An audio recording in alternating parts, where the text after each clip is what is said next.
भागलपुर में प्यार के परवान पर चढ़े एक युवक ने देर रात प्रेमिका के घर के बाहर हाई वोल्टेज ड्रामा किया।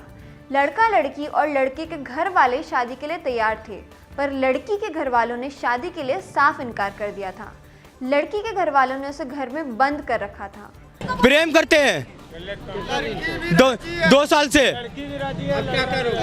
अभी लेके जाएंगे उसको 110% किसी भी तरह से।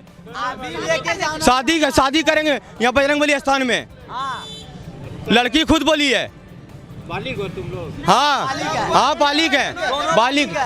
मुजाहिदपुर थाना क्षेत्र के काजीचक मोहल्ले में प्रेम प्रसंग को लेकर दोनों पक्षों में जमकर हंगामा हुआ। अभी हम यहीं रहेंगे और लड़की को लेके जाएंगे, बेटा का शादी कराएंगे, घर लेके जाएंगे। लड़का लड़की की शादी की बात थी, आपस में लोग बातचीत कर रहे हैं, है ना।